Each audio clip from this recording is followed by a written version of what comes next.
पर सभी जोरदार नारा लगाएंगे। बाबा साहब अमर रहे, बाबा साहब अमर रहे, बाबा साहब अमर रहे। इंकलाब जिंदाबाद, इंकलाब जिंदाबाद, इंकलाब जिंदाबाद, इंकलाब जिंदाबाद। अम्बेडकर की इस बात की भावना पर दूर दराज से आज की रैली में पधारे मेरे जान से प्यारे युवा साथी यहाँ पर मौजूद हमारे जिला प्रमुख साहब, सरपंच साहब, सामाजिक कार्यकर्ता, तमाम युवा साथी यहाँ पर मौजूद है। और आप सबको विदित है कि राजस्थान में ये मुद्दा किशोर जा रहा है, किशोर नहीं जा रहा है। इस मांग को लेकर आज हम ज्ञापन देने जा रहे हैं। आप सभी परिचित हो, नहीं हो तो मैं भी थोड़ा सा बता देता हूँ शॉर्ट में। मेरे दोस्तों, आपको पता है कि सम्राट का जो देवरी ओनियारा का मुख्य गांव है, जहां पर किस तरह की घटना हुई बस्ती माता ग्रामीणों के साथ, जिसमें हमारे युवा, महिला और बुजुर्ग, और जिसके बाद में जो हम सब के चहते जो चुनाव लड़े नरेश भाई, उनके साथ किस तरह का व्यवहार हुआ। और जो हमारे युवा साथी जो निर्दोष जो आज जेल में बंद है, जो क्रांतिकारी, जिनको छुड़ाने के लिए आपको हम ज्ञापन देने जा रहे हैं। मेरा तमाम भाइयों से हाथ जोड़कर निवेदन है, ये रैली ये समझना प्रत्येक आदमी की रैली है। ये रैली एक शांतिपूर्ण रैली है। गांधीवादी तरीके से हम इस रैली को यहाँ से इस पार्क से होते हुए कलेक्ट्रेट तक पहुँचाना है। तो हर आदमी की जिम्मेदारी बनती है कि मैं इसमें अपनी भूमिका निभाऊँ। तो मैं तमाम भाइयों से हाथ जोड़कर यही कहूँगा, और भी साथी इसमें आ रहे हैं जो बीच में जुड़ेंगे, उनका मैसेज आया, जवान भाई हम बीच में जुड़ जाएंगे। मैं तो यही कहना चाहता हूँ सभी से कि हमें यहाँ से शांतिपूर्ण तरीके से रैली को आगे पहुँचाना है और एक ऐसी आवाज़ पहुँचानी है ताकि हमारी आवाज़ जयपुर और दिल्ली तक पहुँचे। और जो टॉप प्रशासन ने, जो वर्तमान की सरकार ने जो रवैया अपनाया है ग्रामीणों के साथ, युवाओं के साथ, नरेश भाई के साथ, उसके विरोध में हम इस रैली को करने जा रहे हैं। अगर इन रैलियों से नरेश भाई और हमारे युवा साथी रिहा नहीं होते तो आपको मैं बता दूं, कल सवाई माधोपुर हाई कोर्ट के नाम से जाना जाता है, अजनौती गांव में महापंचायत हुई थी। और थोड़े दिन बाद में महापंचायत नील भगवान का मंदिर महावीर जी में होगी। अगली हो सकता है हमारे टोडूपुरा कटकर मोड़ पर होगी। अगली हो सकता है हमारी बड़ोली मोड़ पर भी हो सकती है, यानी या जयपुर में भी बड़ा आंदोलन हो सकता है। या एक ऐसा इतिहास लिखेंगे, जब तक हमारे क्रांतिकारी नहीं छूट जाते हम रोकने वाले नहीं है। सही है ना बात? सही बात, सही है ना? सही है। तो इसी मामले को लेकर जिंदाबाद यहाँ पर बैठे हुए हमारे बीच में यहाँ पर हमारे जिला प्रमुख जी मौजूद हैं। मैं उनसे अपील करूंगा कि हमारे युवाओं को मोटिवेशन करें ताकि और युवा जहाँ तक आ रहे हैं वो भी उपस्थित हो जाएंगे। एक बार जिला प्रमुख जी। इंकलाब जिंदाबाद, इंकलाब जिंदाबाद, इंकलाब जिंदाबाद, इंकलाब जिंदाबाद। नरेश भाई को रिहा करो, नरेश भाई को रिहा करो, नरेश भाई को रिहा करो। तानाशाही नहीं चलेगी, तानाशाही नहीं चलेगी। मैं कहूँगा टॉप प्रशासन, आप कहना मुर्दाबाद। टॉप प्रशासन मुर्दाबाद, टॉप प्रशासन मुर्दाबाद, टॉप प्रशासन मुर्दाबाद, टॉप प्रशासन मुर्दाबाद।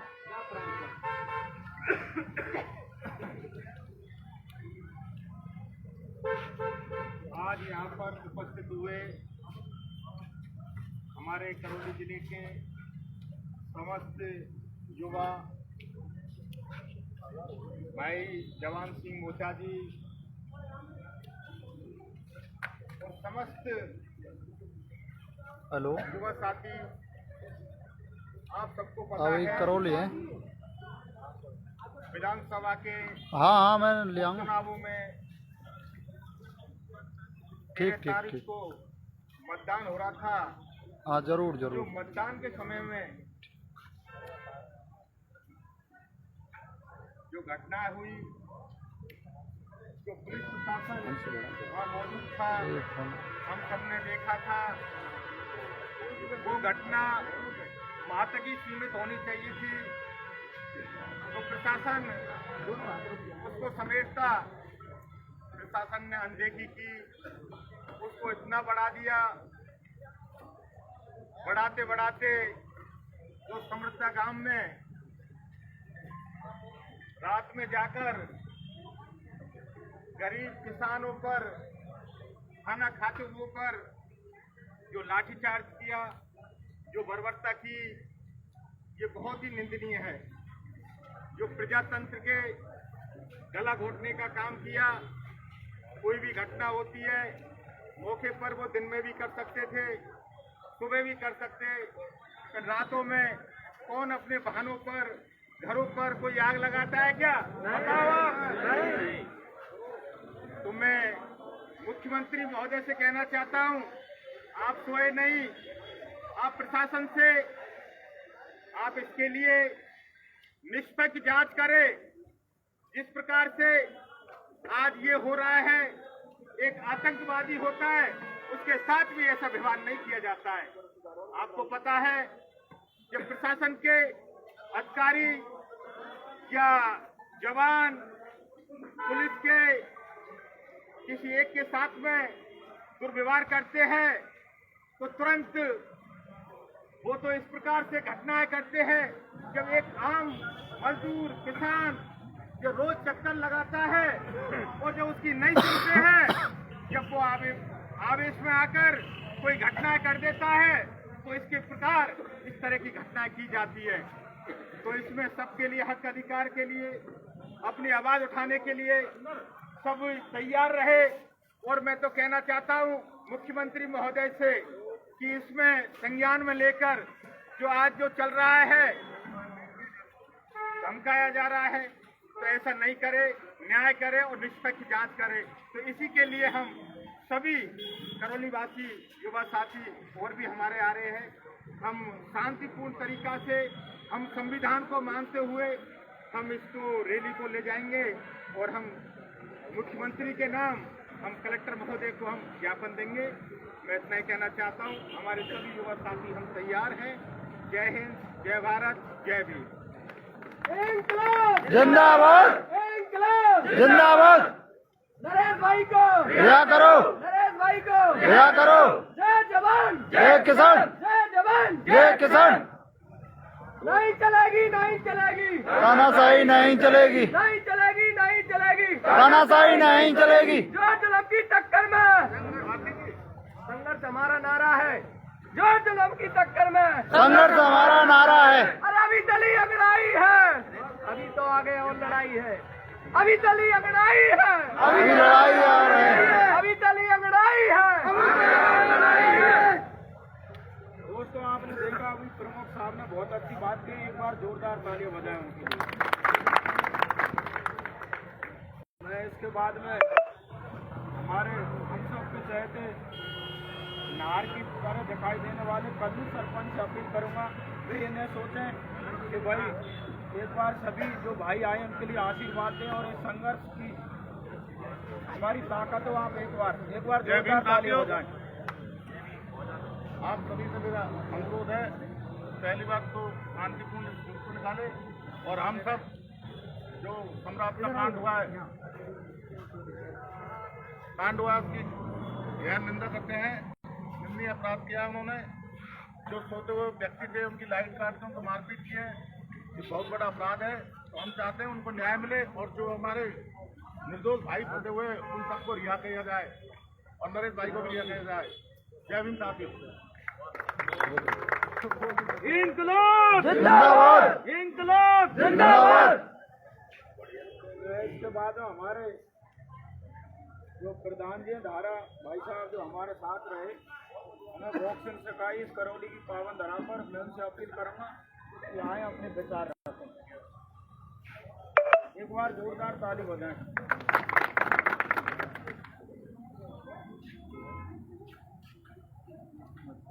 ये भी जो करौली जिले से हर गांव ढाणी से पधारी हुए मेरे युवा साथियों, आप सभी से निवेदन है कि आज जो हम इकट्ठा हुए हैं वो सबको विदित है हम किस चीज़ के लिए इकट्ठा हुए हैं। 13 तारीख को उपचुनाव हुआ था। समरसता गांव में जो घटना घटित हुई, वो घटना अगर प्रशासन चाहता तो वो घटना नहीं होती, उसको वहीं रोक दिया जाता। लेकिन प्रशासन ने यूँ कहो या जानबूझ के कहो, उन्होंने एक षड्यंत्र के तहत उस गांव के ऊपर रात के टाइम हमला किया जब लोग खाना खाते हैं।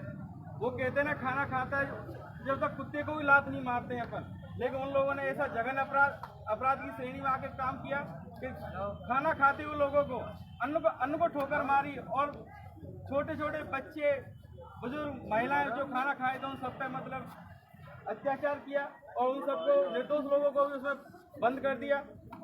नरेश भाई को के साथ जो किया वो तो आपको सबको पता, लेकिन उन लोगों को भी उन्होंने अंदर कर दिया जो लोग बेचारे निर्दोष थे, जिनका कोई लेना देना नहीं था, जो घरों में सो रहे थे, घरों में जाके उनकी गाड़ियां तोड़ दी। आप बताओ आज मैं कहीं किसी के साथ जाऊंगा तो क्या मैं मेरी गाड़ी को आग लगाऊंगा? क्या कोई नहीं लगाएगा। लेकिन जो भी नरेश भाई के समर्थक थे, जो लोग गए थे बेचारे, जिनकी इतनी महंगी महंगी गाड़ियां थी, सबको जला दिया गया। क्यों? तो उस आदमी को सिर्फ रोकने के लिए, उस आदमी की ताकत को कम करने के लिए ये जघन्य अपराध किया गया। और आपको सबको एक आवाज के साथ संगठित होकर नरेश भाई के लिए आवाज उठानी है। और जो अभी जवान भाई ने बताया, जहाँ भी आप लोगों की जरूरत होगी वहाँ आपको आह्वान किया जाएगा, वहाँ सबको एक साथ इकट्ठा होना है। और नरेश भाई को जब तक रिहा नहीं हो जाएगा, जब तक हम सांस तक नहीं लेंगे। बहुत बढ़िया।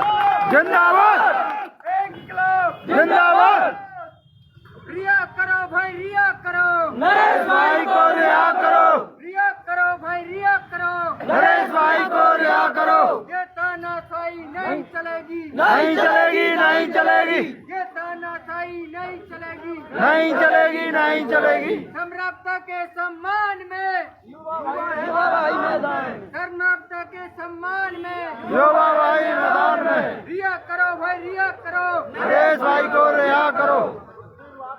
हमारे बीच में पूर्व पार्षद विजय भाई आए, अपनी बात रखें। विजय दाता जी अपनी बात रखें। एक बार जोरदार ताली बजाएं भाई के लिए। बाबा साहब को श्रद्धांजलि सबसे पहले तो, और जो घटना देवली में जो घटना हुई है नरेश भाई के साथ और जो उस गांव के साथ, ये बहुत ही निंदनीय है। और अभी कई वक्ताओं ने बताया है, कि उस गांव में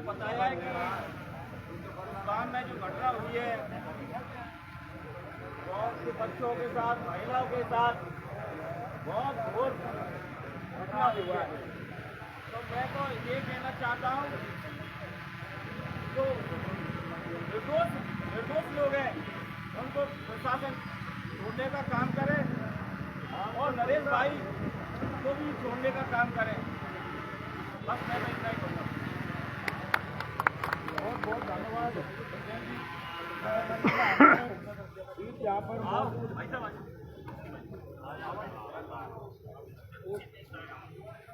जिला परिषद जी, पूर्व जिला परिषद कुमार सिंह जी अपने विचार रखते हैं।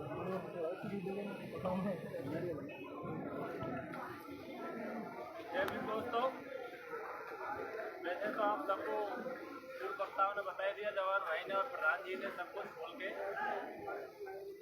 अब मैं आगे इसमें इतना ही कहना चाहूँगा कि जो घटना हुई उसमें मेन मुद्दा कलेक्टर साहिबा का था।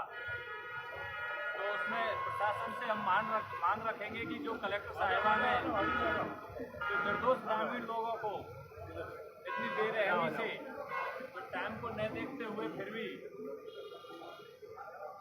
उन पर जो अत्याचार किया प्रशासन ने, उसकी जांच कराई जाए। और जो प्रशासन ने इतना घोर अन्याय करके ग्रामीणों पर जुल्म ढहा, जबकि प्रशासन का काम है कि आम जनता को सपोर्ट करना, गरीब जनता के साथ में न्याय करना। तो कलेक्टर साहिबा एक थोड़ी सी 5 मिनट के लिए सम्राप्ता गांव में चली जाती तो हमें ये देखने को नहीं मिलता।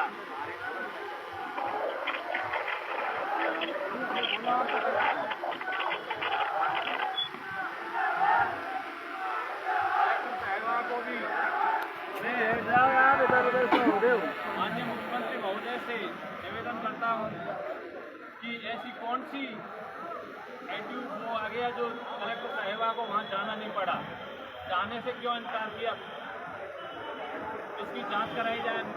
बस धन्यवाद। जिंदाबाद, जिंदाबाद। हमारे बीच में पूर्व हमारे सीनियर भूषण जी, चंद्रभूषण जी, जो हमारे सीनियर हैं, उस जमाने में 10वीं 11वीं पढ़े हायर सेकेंडरी में, जब उनकी भारत माता की क्रांति को देखा करते थे, एक बार उनके लिए जोरदार ताली बजा रहे अब इन्होंने उसका जिक्र किया है, तो मेरे लिए ये बड़ा सुअवसर है, बड़ा सौभाग्य की बात है। नौजवान पीढ़ी के बीच में हूँ और ऐसी मांग के लिए हूँ जो वास्तव में पूरी तरह से लोकतांत्रिक मांग है, पूरी तरह से न्यायपूर्ण है। मैं एक सवाल इस मामले में मैंने बहुत सोचा कि ये जो हो रहा है इसमें कौन सा पक्ष सही है, कौन सा पक्ष गलत है। मुझे 2 दिन 3 दिन 4 दिन सोचने में लगा और यदि मैं इस नतीजे पर नहीं पहुंचता कि ये पक्ष सही है तो मैं यहाँ नहीं आया। मैं एक सवाल मेरे दिमाग में आया कि आपने कभी ये सुना है क्या किसी ने भी कि कोई भी उम्मीदवार, चुनाव लड़ने वाला कोई भी उम्मीदवार कभी ये कहेगा क्या कि वोट का बहिष्कार हो? आज तक के इतिहास में कोई भी मुझे ये बता दे कि कोई भी उम्मीदवार ये चाहेगा वोट का बहिष्कार।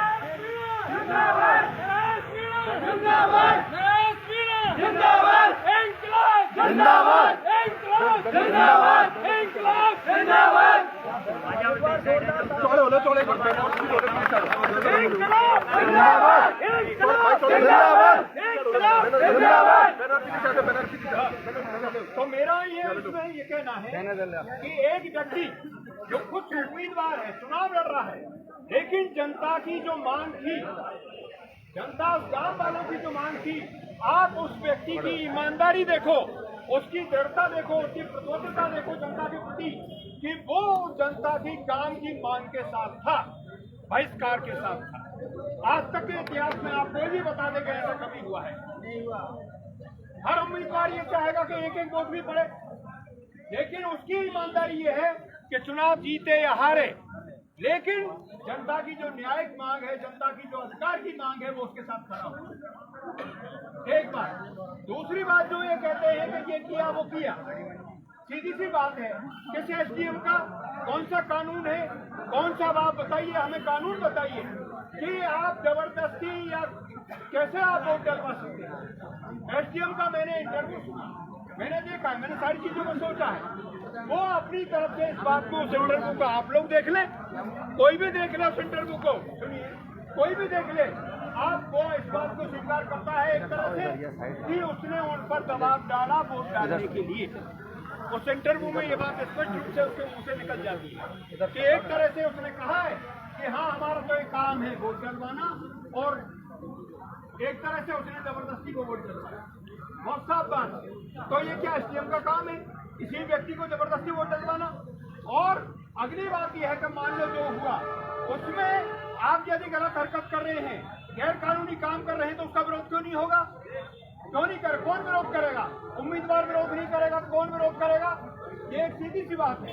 इसके बाद में जो घटनाक्रम हुआ, आगजनी हुई, तोड़फोड़ हुई, सीधी सी बात है कि प्रशासन, राज्य सरकार को पता नहीं चल गया था क्या कि ये घटना हो गई है? जब घटना हो गई है, आपके पास तो लाखों की फोर्स है, आपके पास तो 10 लाख की फोर्स है, आपके पास तो 20 लाख की फोर्स है, आपने क्यों नहीं वहां पर व्यवस्था कायम कर दी? आपको वहां, जब आपको मालूम पड़ गया कि इस तरह का कोई प्रकरण हो गया है, तो आप वहां ये व्यवस्था कर सकते थे ना। और जो भी लोग आप जिनको दोषी मानते हैं, आप उनको अरेस्ट करते। आपको गांव के दरवाजे तोड़ने, महिलाओं को पीटने, गांव वालों को मारने पीटने का क्या कैसे अधिकार मिल गया? अब ये व्यवस्था किसकी है? ये व्यवस्था की जो त्रुटि हुई, ये सरकार की नहीं तो किसकी है? अगला बात अब ये आ रहा है कि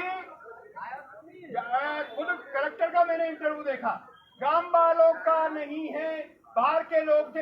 अरे आप कलेक्टर हैं, आप खुद कह रही हैं कि बाहर के लोग थे, तो बाहर के लोगों को और गांव वालों को अलग करना प्रशासन के लिए कोई भारी काम था? कोई बड़ा काम था? ये तो कभी नहीं होता। आप बाहर के लोग थे, उनको करते तो करना था।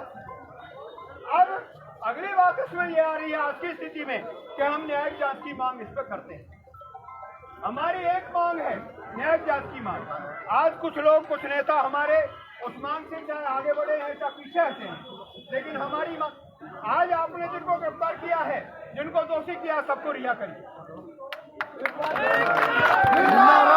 इसलिए रिहा करिए, आप न्याय जांच कराइए, उनसे अंडरटेकिंग ले लीजिए। जिनको आपने गिरफ्तार किया है उनसे अंडरटेकिंग ले लीजिए। अंडरटेकिंग लेने के बाद में आप उनको अंडरटेकिंग लेने के बाद में उनको रिहा कर देंगे। आपकी न्याय जांच में, एक मिनट, आप बात को ध्यान से सुनना, क्योंकि ये सवाल उसका है, बहस का। सुनो भाई। अंडरटेकिंग लेने के बाद आप अंडरटेकिंग लो, और अंडरटेकिंग लेने के बाद आप न्यायिक जांच कराओ। न्यायिक जांच कराने के बाद में थोड़ा सर को पीछे बैठ जाओ, आप आगे वाले बैठ जाओ। जो भी दोषी मिलता है, न्यायिक जांच में जो दोषी मिलता है, आप उसको दोबारा गिरफ्तार कर लो, आप उसको दोबारा मुकदमा चला दो। इसमें क्या समस्या है? आप मुझे बताओ, इसमें क्या है? भाई न्यायिक जांच आप आज ही कराओगे? यदि आप आज ही गिरफ्तारी कर दी, आज उत्पीड़न कर रहे हो, लोगों को मार रहे हो, लोगों को पीट रहे हो, न्यायिक जांच काय की होगी? और एक पीड़ित आदमी न्यायिक जांच में कैसे हिस्सा लेगा? आप मुझे बता दो। उमेर कांड हुआ भरतपुर में, आपने सुना होगा कभी। हम लोगों ने जांच आयोग बना, हम लोगों ने पहली एप्लीकेशन ये लगाई कि नो, हम जांच आयोग में हिस्सा नहीं लेंगे। पहले आप सुरक्षा की पूरी गारंटी दो, पहले आप पीड़ितों को पूरी सुरक्षा की गारंटी दो, उसके बाद में हम जांच आयोग में हिस्सा लेंगे, नहीं तो हम नहीं लेंगे। यही बात यहाँ लागू होती है। पीड़ित आदमी कैसे जांच आयोग में हिस्सा लेगा? जो घर से भागा हुआ है, पीड़ित है, दरवाजे टूटे हुए हैं, मार खा रहा है, वो कैसे जांच में हिस्सा लेगा? आप ये बताइए। तो सीधी बात है, न्यायिक जांच कराइए, और न्यायिक जांच में आप जो दोषी है, पहले सबको आप रिहा करें। जो न्यायिक जांच में दोषी है, आप उसको दोबारा बुला लें। आप अमेरिका से बुला सकते हैं, आप कनाडा से बुला सकते हैं, आप यहाँ राजस्थान से उनको क्यों नहीं बुला सकते? ये बात कम पीछू हो जाओ, थोड़ा पीछू सर जा, पीछू सर जा। मैं अपनी बात को इस जगह समाप्त करता हूँ।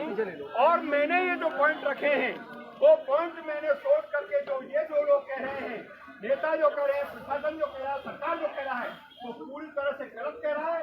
इस पर चाहे आप कैसी भी बहस करवा लीजिए, ये हम जो बात कह रहे हैं वो बिल्कुल एकदम 100% बात सही है।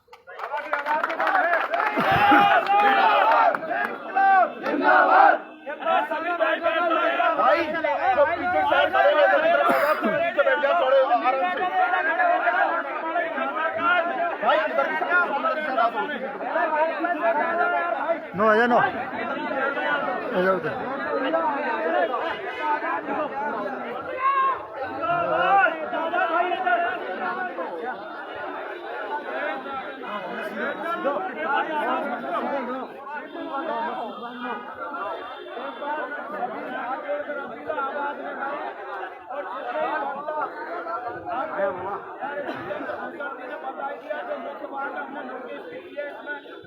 मैं तमाम भाइयों से अपील करूंगा, समय का भी ध्यान रखें और अपनी बात सोच में रखें। इसी में हमारे बीच में पूर्व चेयरमैन हाजी लियाज थी, उनसे अपील करूंगा, अपनी बात रखें। एक बार जोरदार तालियां बजाएं। ये मंच किसी एक समाज का मंच नहीं है, ये सर्व समान। जय जवान, जय किसान, जय जवान, जय किसान, इंकलाब जिंदाबाद, इंकलाब जिंदाबाद।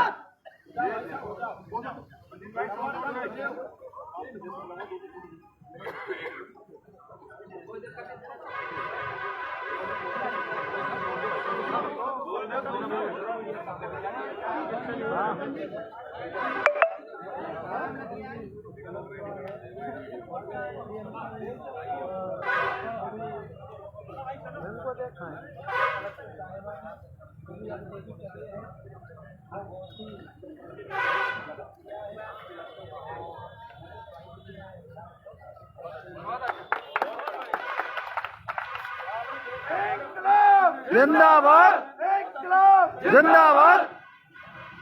में हमारे बीच में पधारे हमारे जिंदाबाद।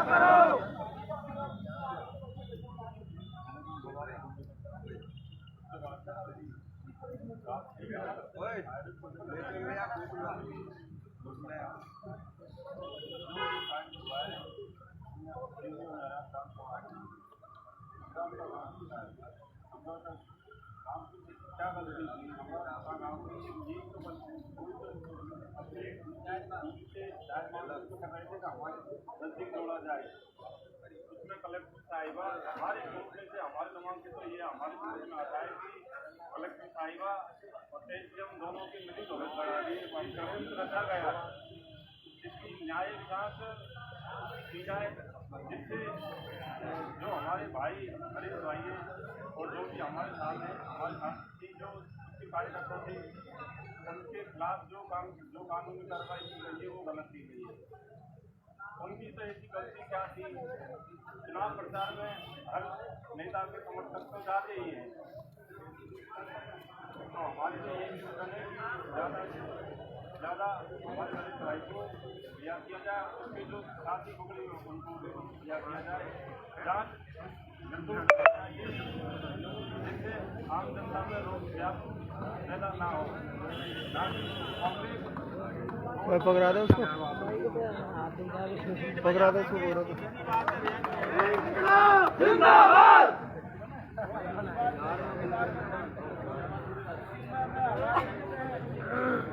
यहाँ पर मौजूद हमारे लोकेश अध्यक्ष साहब लोकेश प्रेसिडेंट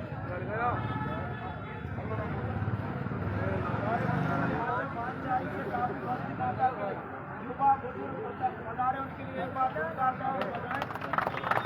हमारे रमन जो अध्यक्ष साहब है रमन अखिलेश या कोई सा भी हो अखिलेश रमन कोई सा भी अखिलेश हमारे पटेल एक बार जोरदार तालियां बजाएं गिरिराज पटेल के लिए जोरदार तालियां बजाएं इंकलाब जिंदाबाद इंकलाब जिंदाबाद गिरिराज पटेल जिंदाबाद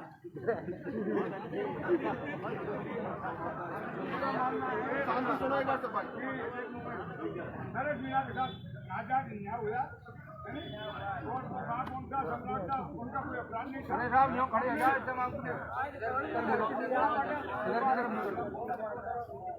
सम्राट के गाँव में जे लोगों के साथ अन्याय हुआ राजपूत लेडीज बेटियां पानी मोड़ में निकले वो घोर अन्याय हुआ और सरकार के लिए तो कलेक्टर के लिए यही हमारा निर्देश है कि वो नरेश मीना राय किया जाए राय नहीं कहे तो ईट से ईट बजा देंगे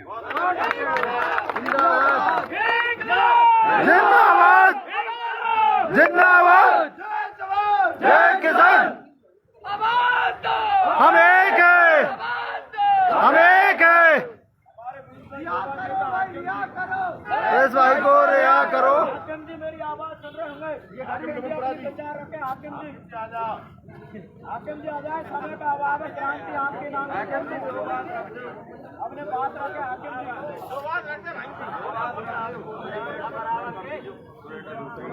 हाकिम जी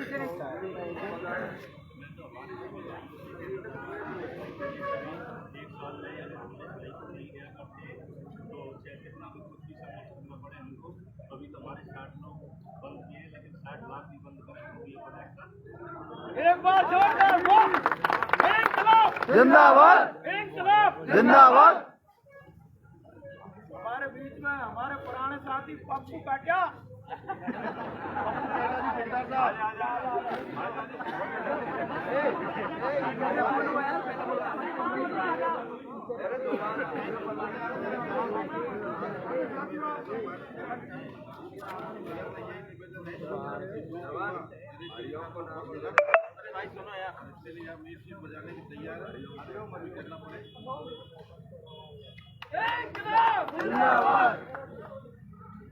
अध्यक्ष लोकेश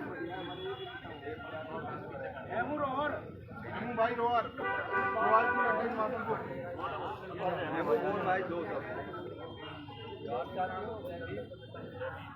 घटना का तो सभी को पता है तो ये हर जगह मेरा सभी साथियों से यही कहना है कि जरा जोर से बोलो यार एक से एक मिलकर के काम होगा ये एक दूसरे की टांग खिंचाई ना करें और ये कोई बीजेपी कांग्रेस को बोलिए ये नरेश भाई और उनकी जो समर्थक है उनकी रिहाई की मांग के लिए एवं सम्राट का गांव में जो वो हुआ अत्याचार और एवं रकम जो मुआवजा मांग है हमारी वो जायज़ है, उसके लिए हम संघर्ष करेंगे। और अब तो ये अभी ज्ञापन दे रहे हैं, अगर रोड जाम भी करना पड़ेगा तो हम रोड जाम भी करेंगे। इंकलाब जिंदाबाद। इसी का हमारे बीच में राजेश पहाड़ी जी अपनी बात रखते हैं।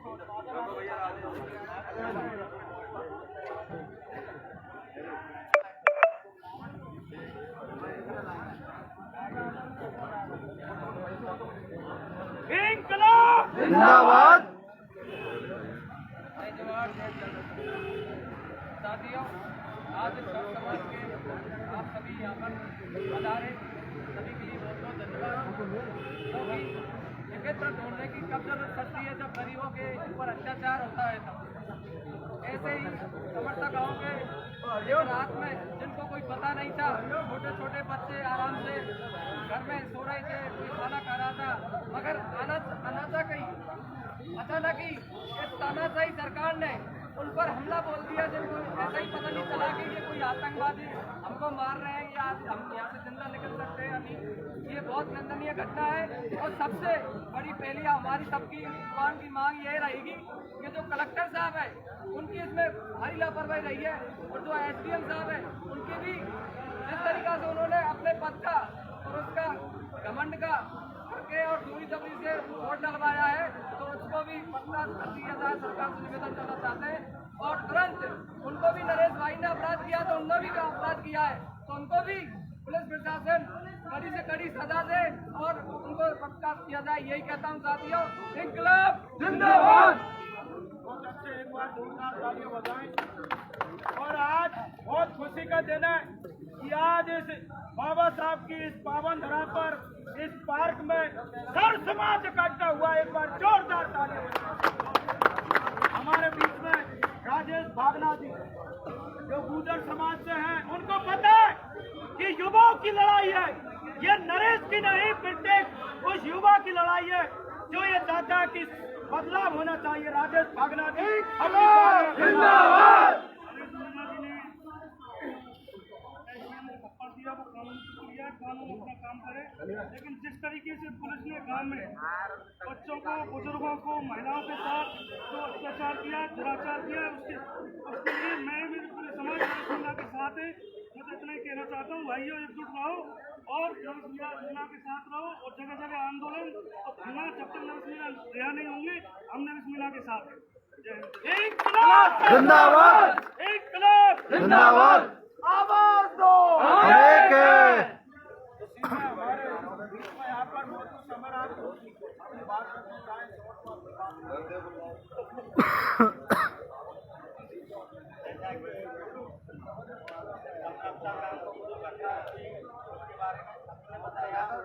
लेकिन हमारी तो एक ही मांग होनी चाहिए कि माफी तो जिला कलेक्टर है, उसकी असफलता के कारण ये पूरी घटना को अंजाम मिला है। SP ने अपने चुनिंदा लोगों, अपने चुनिंदा पुलिस अधिकारियों के साथ में गाँव पर हमला किया है। SP सस्पेंड होना चाहिए, कलेक्टर सस्पेंड होना चाहिए और जो SDM है उसको तो टर्मिनेट कर देना चाहिए और हमारे नरेश भाई को तुरंत रिहा किया जाना चाहिए। उसके साथ में जो भी साथी गिरफ्तार हुए उन सभी को रिहा किया जाना चाहिए। बस एक मिनट। इंकलाब जिंदाबाद। आप सबको बजाते हैं, घड़ी में एक बज चुके हैं,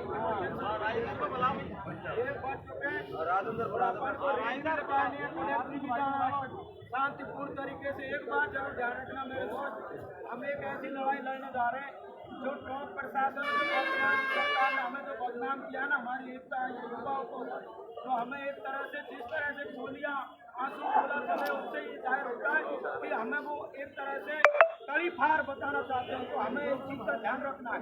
मैं हमारे बीच में यहाँ पर एक बार अनिता जी के लिए तालियां बजाइए। मैं हमारे राजेंद्र जी जो एक क्रांतिकारी है, एक बहुत अच्छे योद्धा जो इस करौली में हमारी रीढ़ की हड्डी माने जाते हैं, जहाँ भी हम आंदोलन करते हैं हर हमेशा हमारे साथ कंधे से कंधे मिलाकर साथ रहते हैं। एक बार इनके लिए जोरदार तालियां बजाएं। मैं राजन देव जी से अपील करूँगा, शॉर्ट में बात रखूँ। सबसे पहले तो मैं हमारे आदर्श, हमारे नायक बाबा साहब के चरणों में नमन करता हूँ। आज भाई नरेश की रिहाई के लिए पधारी मेरे सामने 36 कौम की जनता जनार्दन, युवा साथी, पिता तुल्य बुजुर्ग, माताएं बहनें, मैं आप सभी को बहुत बहुत धन्यवाद देता हूँ कि आज कलयुग के उस भगत सिंह के लिए आप पधारे हो जिसने इंकलाब के नारे को इस देश के अंतर्गत उस तरीका से पुनर्जीवित किया है। और राजस्थान नहीं, हिंदुस्तान की सरकार भी हिल रही है कि ऐसा कैसा कलयुग का भगत सिंह जन्म लेगा राजस्थान में, जिसके लिए दुनिया आज सड़कों पर है।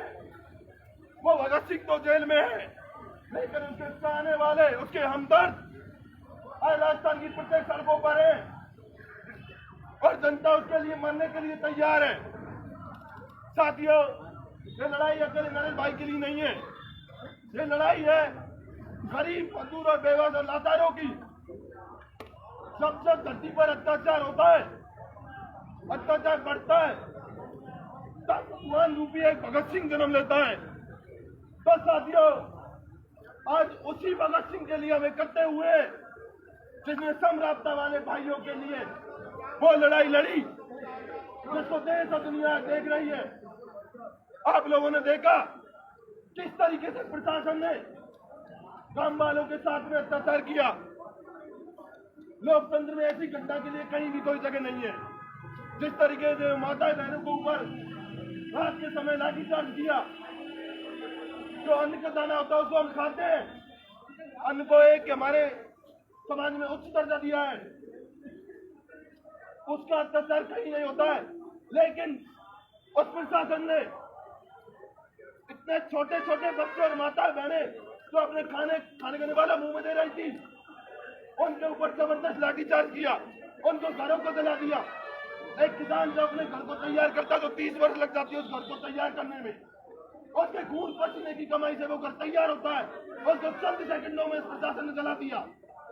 क्या गलती थी उस किसान की जो बेचारे अपनी आंखों से अपने आंसू आने को जलते हुए देखते रहे? क्या किसान का दर्द उसे कर सकते हैं क्या?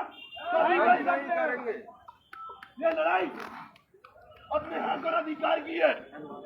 ए भाई नरेश की नहीं है, हमारी सबकी लड़ाई है। और इस लड़ाई में हम तब तक साथ हैं जब तक हमारे भाई को समराब्ता काम को न्याय नहीं मिल जाता। और प्रशासन को हम सीधे शब्दों में बता रहे हैं, ऐसा घटनाक्रम जो आप लोगों ने किया टॉप के अंतर्गत, हमें व्यवस्था करे कि राजस्थान के अंदर जेलें कम पड़ जाएंगी, क्रांतिकारी जेलों में इतने हो जाएंगे। जिंदाबाद जिंदाबाद जिंदाबाद जिंदाबाद। अगर भाई नरेश को नहीं छोड़ा गया तो मैं सीधे शब्दों में बता रहा हूँ, इस करौली की सरजमीन पर ऐसा कोई हाईवे नहीं, ऐसी कोई ऑफिस नहीं जिसके दरवाजे हम बंद नहीं कर देंगे। का इंतजार करो, एडी से चोटी का जोर लगा देंगे उस भगत सिंह के लिए जो हमारी लड़ाई लड़ रहा है। उसका दांत पसीना करेगा, हम खून हम बहा देंगे। साथियों, तैयार हो जाओ और इस लड़ाई को मुकाम तक पहुंचाओ। अगर ये लड़ाई आप जीत गए, आने वाले समय में आपकी तरफ प्रशासन आग उठाकर नहीं देखेगा। और आप आज इस लड़ाई को हार गए तो आने वाली पीढ़ी आपको धिक्कार करेंगी। मैं आप सभी जनता कहना चाहता हूँ जो आज इस रैली को बता रहे हैं, हमें शांतिपूर्ण रैली निकालनी है, कोई उल्टा नहीं करना। हमारे भाई के सम्मान में आए पूर्ण रोपण कलेक्टर तक चलेंगे, ऐसा कोई उल्टा नहीं करता। और अगर प्रशासन में परेशान करना है तो हम ईद भी बता देंगे। बिल्कुल शांतिपूर्ण करना है। बहुत अच्छी हमारे बीच में एक बार जोरदार तालियां बजाएं उनके लिए। मैंने पहले बोला था ये मंच और समाज का वो अपने विचार रखें रोहित जी, एक बार बोला था जो आप विचार रखें ताकि आवाज दूर तक जाए, क्योंकि हमारी बदबू फैला रहती है वो दूर हटे। सही है ना बात? सही है साहब। रिहाई के लिए वन मंडल से नरेश भाई के साथ हैं। और जो समरावता में जो घटना हुई है उसकी हम घोर निंदा करते हैं। ऐसी घटना दोबारा नहीं होगी। जिंदाबाद। इसी में हमारे बीच में मातृशक्ति के रूप में अनिता जी आई है, तो उनसे कहूँगा कि वो अपने विचार रखें। आज जो हमने जो आयोजन किया रैली का, तो नरेश भाई और हमारे युवा देने वन में या बस की माता सम्राट का विचार करना होगा। अनिता जी समय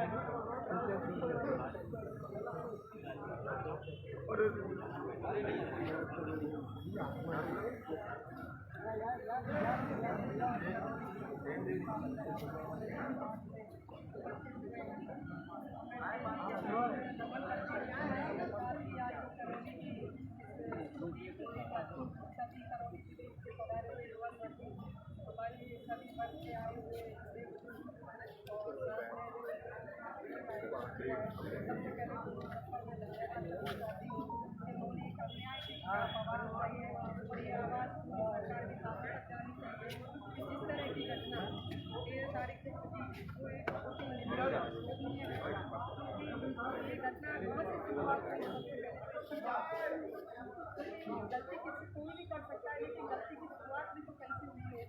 मैं पूछना चाहती हूँ कि जब काम वाले नहीं चाहते कि जब वो डालें, तो ऐसे आपको ऐसी क्या आपकी आप पड़ी कि उन्होंने जबरदस्ती कार्यकर्ता को वहाँ पे वोट डलवाया, साथ ही उन्होंने पोलिंग बूथ जाकर उन लोगों को बताया और उनसे कहा यदि आप यहाँ पे लोकतंत्र में ये तानाशाह सरकार ने अपनाई हुई है कि हम क्या कर दिया, क्या वो आतंकवादी थे, क्या वो कोई गुंडागर्दी करने वाले व्यक्ति थे, वो एक विद्यार्थी थे। लोकतंत्र में चुनाव करने का सबको अधिकार है और सब भी बड़ी शांतिपूर्वक अपना चुनाव में ऐसी घटनाएं घटी करते, लेकिन विभागों के द्वारा जो किया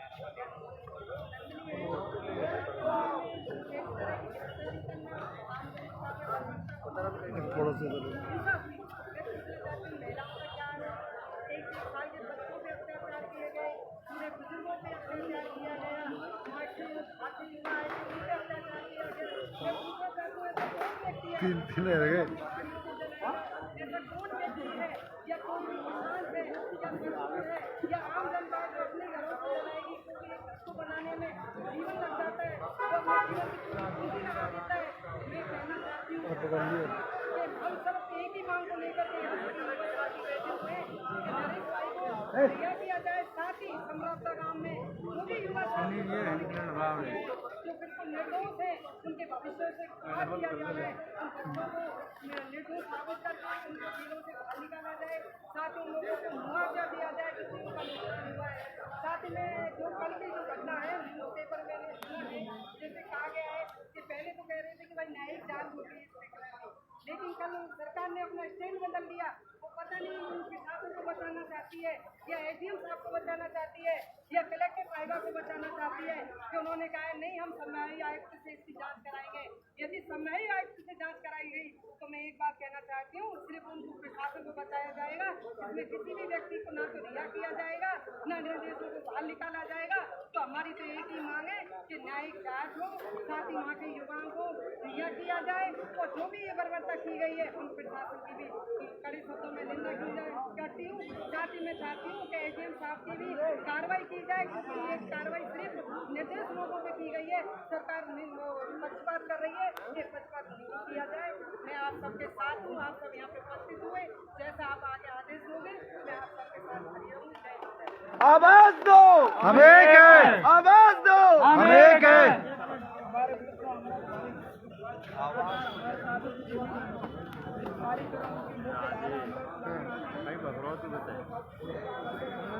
बैठ जाओ यार, मैं पकड़ यू आए गाड़ी कर लेते हैं। आवाज दो, आगे आगे नमन करते हुए मैं आप भाइयों से कहना चाहता हूँ कि हमें ये रैली शांतिपूर्ण तरीके से कलेक्ट्री तक जाना है। हमें सर्व समाज के भाइयों को कोई हुड़दंगबाजी नहीं करनी है। अगर प्रशासन हमारे साथ गलत करता है तो हम ईंट से ईंट बजा देंगे, कोई दिक्कत नहीं है। लेकिन सबसे पहले अपने को ये ध्यान रखना है कि हमें शांतिपूर्ण तरीके से और व्यवस्थित ढंग से सबको चलना है, सबको साथ लेकर चलना है। और नरेश भाई के लिए हम जब तक अगर उनको न्याय नहीं मिलता है तो यहाँ पर सड़कों पर, अभी तो हम यहाँ शांतिपूर्ण तरीके से धरना दे रहे हैं, सड़कों पर उतरेंगे, रोड को जाम करेंगे, जहाँ तक पटरियों पर भी उतर आएंगे। आपने देखा है ये मामला राजस्थान में ही नहीं पूरे भारत में फैल रहा है, क्योंकि सबसे पहले मेन बात नरेश भाई ने उसके झापट मारा तो क्यों मारा उसको देखिए आप। अगर नरेश भाई पागल तो था नहीं, कि पागल था, उस पागल कुत्ते ने खा रखा तो झापट मार दिया। उस रीजन तक जाइए, एसडीएम साहब की भी जांच होनी चाहिए, हमारे नरेश भाई को रिहा करो। हम तो यही कहते हैं, अगर नरेश भाई को रिहा नहीं किया तो हम उग्र आंदोलन करेंगे, क्योंकि उग्र आंदोलन करना होगा। आज नरेश भाई के साथ हुआ है, कल हमारे साथ हो सकता है, और भी समाज के साथ हो सकता है, किसी के साथ हो सकता है। और खाना खा रही महिला, माता, बहनों के साथ जो उन्होंने पुलिस वालों ने लूटपाट की है, उनको पीड़ित किया है हिटलर तानाशाही की तरीके से, तानाशाही एक तरीके से, उनकी भी जांच होनी चाहिए। और हमारे जो निर्दोष भाई हैं, जो बिल्कुल उनका नाम है, उनकी सबकी मैं मांग करता हूँ। और सभी को बहुत बहुत धन्यवाद। और शांतिपूर्ण तरीके से चलना है, हमें हुड़दंगबाजी बिल्कुल नहीं करनी है, क्योंकि प्रशासन हमारे ऊपर बिल्कुल अलर्ट है। प्रशासन चाहता है किसी तरीके से मुकदमा लगाया जाए, अगर प्रशासन जबरदस्ती करेगा तो हम ईंट से ईंट बजा देंगे। धन्यवाद।